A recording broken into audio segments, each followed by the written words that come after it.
Hi friends! Welcome to Chelsea Reads, where we get to live vicariously through other people's drama. Today we're exploring r/AmItheA. Am I the A for telling my son to pay back the money he spent on his online girlfriend? I'm guessing not, but let's see how it plays out. I, 45 male, have a son, 16 male, that loves to play video games. I purchased him a PlayStation 5 for his birthday last year, and he plays online with friends.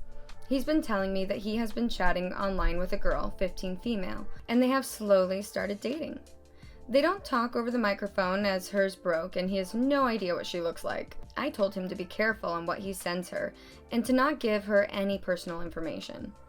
My son has his own credit card with a limit on it, and I told him not to go over the limit and only use it for emergencies. I got the credit card bill for this month, and there were charges repeatedly for the game he plays and charges of $50 to $100. Oh man, that sucks. Sorry. I was furious as he gets gift cards for the games for his birthday and Christmas. I approached him with the bill and asked him what the charges were. He told me that his girlfriend wanted new stuff for the game and would break up with him if he didn't purchase them. Well, then she's definitely no good. I'm sorry, I'll stop the commentary. I told him that I would pay the charges and that he would have to pay me back the money. I told him that there were many jobs that would hire him. He got angry with me that he wouldn't have time to work as he plays sports in school. I told him that if he was able to balance working and school, he would have no problem doing it. I took his credit card away. He's not speaking to me now, only if it's in regards to being picked up or needing a ride to see his friends. He's mad that I'm making him pay the money back and get a job. Am I the A for telling my son to pay back the money he spent on his online girlfriend? No! OP, no, definitely not. If anything, I would say, he needs to be kind of penalized a little further, punished a little bit more, take the gaming system away. This girl is obviously no good, if she even is who she says she is. It's a little sus about the fact that, her microphone doesn't work and he has no idea what she looks like. But hey, at least he's not shallow, I guess there's that. But yeah, if I were that parent, I would probably be taking away his access to those games and stuff and be like, hey, there's your free time now. Instead of playing the games, you can go get the job to pay everything back. The kid knows that there would be consequences to that, and you play stupid games, you win stupid prizes. And anyway, having a job is a good work experience. Maybe he'll get out there and actually meet someone in the real world and make a connection that way. So many people meet their future spouses at work. Future spouse is a little much. I should just say romantic partner because he's only 16. But anyway, I definitely don't think that OP is the A in this situation. So not the A. Am I the A for, quote, cheating my coworker out of a free meal? I, 28 male, work with this woman, Lydia, 24 female, who has a very annoying habit. She has a dating profile that she uses specifically to lure guys to buying her expensive dinners at restaurants she wants to try, and then ghosts them. Lydia brags about this all the time and is never interested in actually dating, but she'll act like it to sell it. That's just awful. I don't like people who do that. I can't stand this because it's playing with people's hearts. But Lydia thinks of it as a life hack to try food or drinks she otherwise couldn't afford. My friend Daniel, 32 male, is also on dating sites, but for the right reasons. His late wife died a few years ago, and he's just started jumping back into the dating scene. Daniel's a very sweet guy, and I really want him to find a great lady for him. A few days ago, he texted me asking if I knew Lydia. They matched and got to talking about work, which is how he found out that we work at the same place. I told him all about Lydia's BS with the restaurant thing, and made it very clear to him he would do best to drop things with her early on. Daniel said he'd probably still do the date, but ask for separate checks. That was smart. Well, they went out this past weekend, and on Monday, Lydia came into work very upset. I asked her how her date with Daniel went, and she ripped into me asking if I was the one who told him not to pay for her dinner. Apparently, she had Daniel take her to a high-end steakhouse, and she ended up splurging. She got a drink, a full entree with a side, and dessert, where Daniel just ordered a sandwich and salad. Her bill alone came to 70 something, and she was almost in tears at work as she didn't expect to pay for it, and now her car was low on gas. I got a little upset too as she tried to use my friend as a literal meal ticket, but somehow she doesn't see it that way. Daniel told me later the date was going kind of well until he asked for separate checks, and then Lydia just got weirdly cold. So now Lydia's mad at me because I told someone about her little tactic and it backfired on her. I don't feel like I did anything wrong since it was a grieving friend I was protecting, but some other people we work with said I should have stayed out of it because it was none of my business. Oh my gosh, OP, no, you stood by your friend.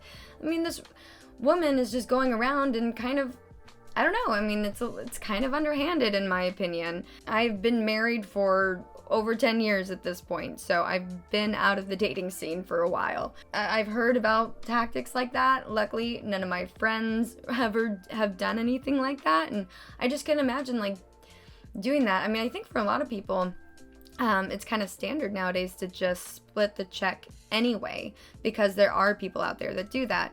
And I don't know, it's just kind of like she's looking at it as like, oh, you get the privilege to go out with me, and so that makes me just so amazing or something, like, because I'm so amazing, and so you have to pay for my meals just to be in my presence. And I'm sorry, it sounds a little narcissistic. I know that word gets thrown around too often, but the way that she's reacting of like nothing is her fault or anything like that, it just kind of seems, I don't know, mean. But yeah, so it is totally OP's business to stop his friend from dating a mean girl. And yeah, so that's my opinion, not the A. And good on you, OP. Am I the A for making my mom pay rent? I, 46 female, am the youngest of 5 children. I was a senior in high school by the time all of my siblings had moved out. I turned 18 right before my second semester of the school year. And right after my birthday, my parents told me they expected me to pay for my own rent and utilities. I was confused because they had not done this to my siblings, and asked them to reconsider as I was saving for college and moving out. They had already told me they would not be helping with my tuition, despite their helping their 4 other children. However, my parents would not budge and told me if I refused, I was going to have to find somewhere else to live. That's awful. I'm just inserting myself. I understand some people like have that whole thing of like, oh, you turn 18, you have to learn responsibility and everything.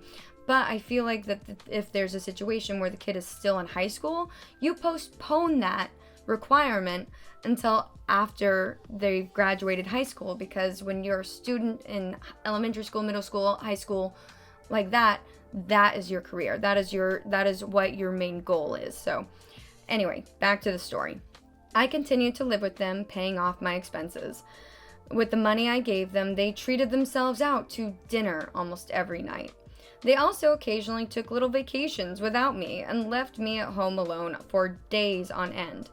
I bought my own groceries and cooked myself dinner until I graduated, and over the summer I moved into my dorm that fall.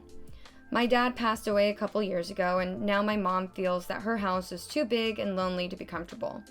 She asked my siblings if she could move in with them and their kids, and every single one of them refused as they had no space.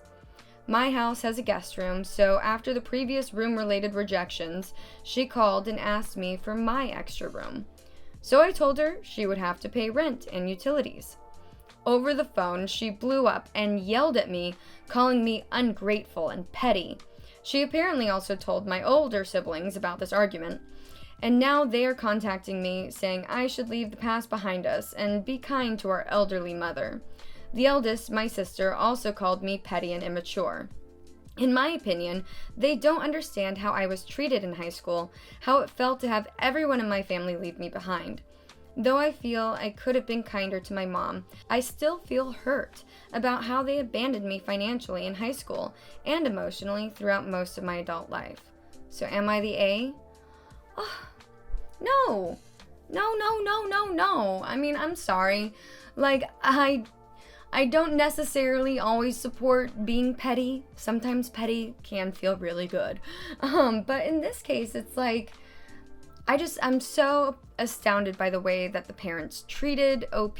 And the thing is that they were probably, with the parents, they were probably just like, oh my gosh, I'm so sick of being a parent. We're ready for these kids to get the F out of the house.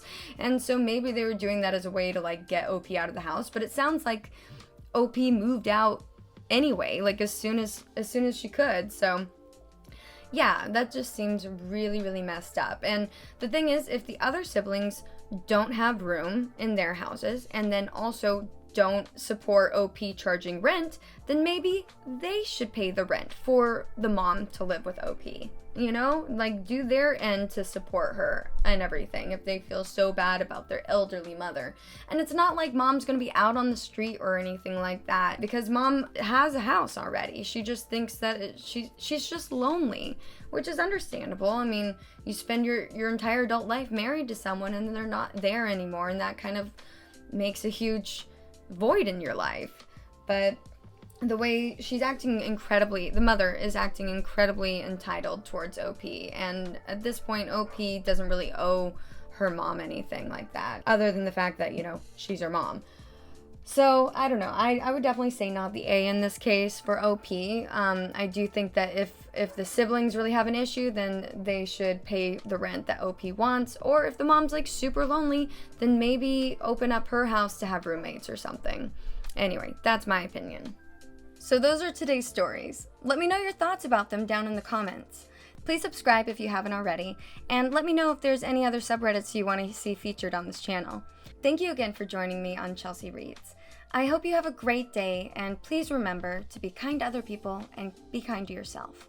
Talk to you soon!